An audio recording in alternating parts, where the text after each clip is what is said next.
Alright, so in today's video we are going to be replacing the headlight auto leveler mechanism on the back of my R36, and this is a part that looks like this. It attaches to the frame of the car on this top left piece, and this bottom right piece down here is what attaches to the lower control arm on the passenger side. So this adjusts the level or the height in which the headlights sit at.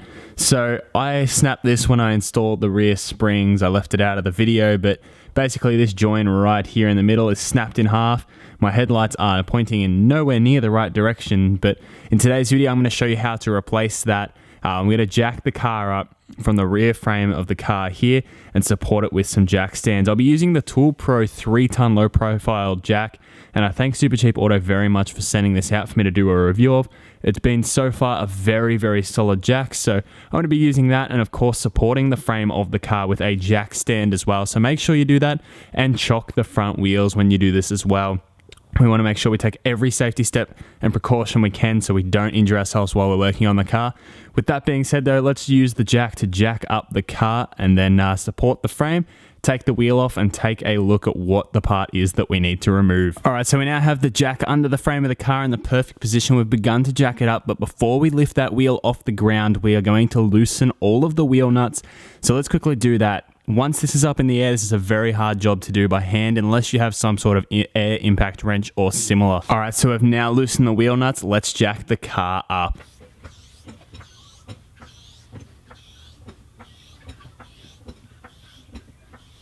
Alright, so now that we have the car jacked up into the air and the frame supported with a jack stand, we know this car is perfectly safe. Let's get an impact gun just like this one here, and we'll just remove the wheel nuts the complete way and take that back wheel off.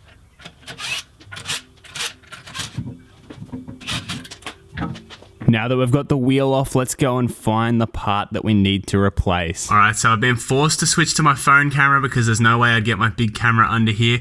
But you can see right there, right in the center of the frame, is that same part that I had before. And as you can see, it's split in half there at the middle. So we can see we just need some Torx screws. It looks like we need to take 3 screws out. And then once we take those 3 screws out, the part will come out and I'll show you what it looks like. Alright, so here's the back of the mechanism just here. And this plugs on just like this. What you want to do is get a screwdriver just from this side and pry it towards the back of the car, because there is a little clip right here that stops it from just freely coming off. So you will need to pry that up to lift it up so the wire can come off, as well as that also on top of the actual mechanism. I'm sorry, there's not much space under here. There is this little clip just here that just pulls straight off and slides on just on this piece just here. That's just frictioned on there. Whereas this piece here has a little clip that you need to pull from the back. So all that's left now, I've taken the bottom part off, is I've just got to reach these 2 screws here from the other side. And once they are off, the old part will come out and I'll show you what the old and the new part look like together so you can see where it's broken. If it hasn't been obvious enough already, you can see there that this part is just snapped. So I nearly dropped the phone on my face. Let me take that off now. So we can see here on the left is the old one and on the right is the new one. As you can tell, the one on the left is split in the middle. There is no way I'd be able to fix this. It's just how it is because I pushed on it too hard when I was replacing the rear springs. Nonetheless though, I have a new one here on the right. Well, at least I'm considering it a new one. It's off a wrecked car.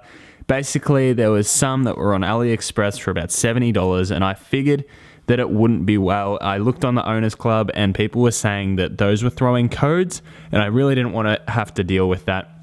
And to get a brand new one of these through Volkswagen was $220. So I went to someone who was wrecking a car and managed to get this for $60. This is a $220 part.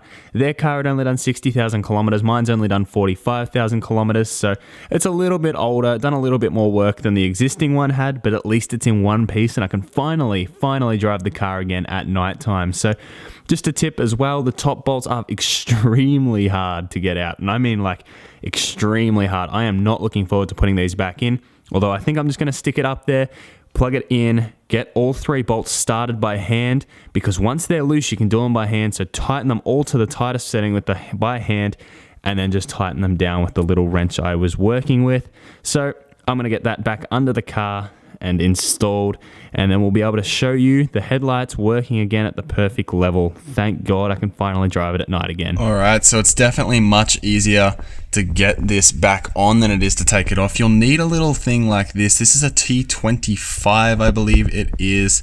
It is a T25, so it's a T25 screw under here, and let me tell you, those top screws are on top of the mount, and it's insanely hard to get them out. My best suggestion is with your right hand to try and line it up, whilst you loop your left hand all the way over the top here and over to it. That way you do the tightening with your left hand and try and line it up and keep it in the hole with the right hand. It's very hard to get up there, although this bottom mount is very, very easy to do. So lastly, the last thing to do would be to slide this over like I suggested we do. So that just simply just pushes on just like so. And then once that's on, we are just going to plug this wire in, and right there you can hear the click. Now we are done. We have replaced the headlight leveler or auto leveler mechanism, and finally I can drive the car at night. What a relief. So there we have it. We've now replaced the auto leveler mechanism on the back. It's such a good relief. What I'm going to do now is put the wheel back on, tighten up the wheel nuts, torque them to spec, and then we're going to turn the headlights on and see if it's made a difference. I'll wait till nighttime for video purposes. If we can see them self-adjusting, we know that we have successfully accomplished what we have set out to do today. A good tip to know as well, when installing wheel nuts back onto the car with an impact, make sure you thread them on by hand the first few turns. That way you can make sure you're not going to cross thread anything. And then once you tighten, don't tighten them up too much, because save that for the impact wrench. That way you can make sure you're to the perfect torque.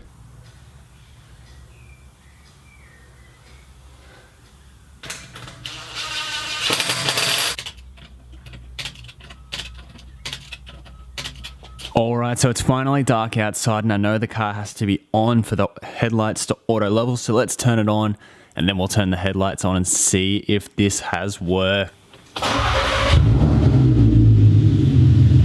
Alright, moment of truth. Do the headlights auto level. There we go. Look at the difference. I can actually see in front of the car. Before, there is no way these headlights would have even lit up to the grass out there. This is awesome. Thank you very much for watching this video. If you've liked what you've seen, let me know with a like on the video down below. Subscribe to my channel if you haven't already for whatever reason. And with that being said, I'll catch you guys in the next video.